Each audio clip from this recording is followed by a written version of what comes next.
ஆனால் பிரைம் மினிஸ்டராக இருந்தாலும் சீஃப் மினிஸ்டராக இருந்தாலும் சட்டையை கழட்டிட்டு கோயில்களை வாடாங்கிறாங்க. ஓகே, அது நம்பிக்கை, கலாச்சாரம். ஆனால் கலாச்சாரம் எப்படி கவர்மெண்ட்டை விட சூப்பர் ஸ்ட்ரக்சராக மாறுது? இந்த கேள்வி கேட்கறதுல என்ன தப்பு இருக்கு?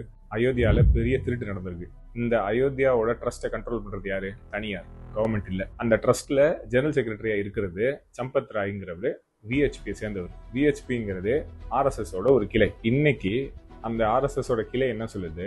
எக்காரணத்து கொண்டும் கவர்மெண்ட் கிட்ட நாங்கள் அயோத்தியா கண்ட்ரோலை கொடுக்க மாட்டோம். இது எப்படி சொல்ல முடியும்? அதுவும் எங்கேருந்து சொல்றாங்கன்னா உத்தரப்பிரதேசில் யாரு சிஎம்? யோகி ஆதித்யநாத். அவரும் பிஜேபி தான். அப்ப எந்த அளவுக்கு கோயிலை மட்டும் கவர்மெண்ட் கிட்ட கொடுக்க கூடாதுன்னு நினைக்கிறாங்கன்னா, அப்ப யாரு கோயிலை கண்ட்ரோல் பண்றாங்களோ அவங்க தான் இந்தியாவிலே வெரி பவர்ஃபுல் பீப்புள். அதான அர்த்தம். அதனாலதான் இந்த மாதிரி கோயிலை கண்ட்ரோல் பண்ற ஒரு சிஸ்டத்துக்கு இவ்வளவு பெரிய சூப்பர் ஸ்ட்ரக்சர் பவர் வரவே கூடாது. அதனாலதான் அது கவர்மெண்ட்ல இருக்கணும். அதனாலதான் தமிழ்நாட்டுல அறநிலைத்துறைன்னு ஒண்ணு இருக்கு. அதுல நடக்கிற ஊழல், அதுல இருக்கிற அமைச்சர்கள் எல்லாத்தையும் பார்க்கணும். ஆனா அதுக்கு தீர்வு கவர்மெண்ட் கிட்ட இருந்து பிடுங்கி தனியார்ட்ட கொடுக்கறது கிடையாது. இதை நம்ம பேசும்போதே நமக்கு இன்னொன்னு ஞாபகம் வச்சுக்கிட்டே இருக்கணும். இந்த ஜக்கி வாசுதேவ்னு ஒருத்தர் இருக்கிறார். அவரோட ஒரு மூமெண்ட் எல்லாம் ஞாபகம் இருக்கும்னு நினைக்கிறேன்.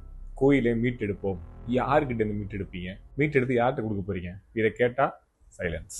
அதை பிடுங்கி ஆர்எஸ்எஸ் கண்ட்ரோல்ல கொண்டு கொடுக்கணும். அதானே ஒட்டுமொத்த மக்களும் வழிபடுற ஒரு இடத்த ஏன் கவர்மெண்ட் வச்சுக்கிறது?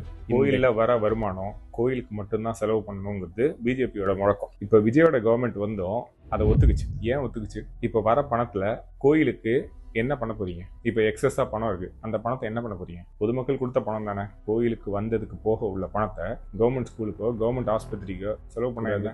இந்த கேள்வியிலேருந்தெல்லாம் கொஞ்சம் கூட தடம் ஆகிடுது.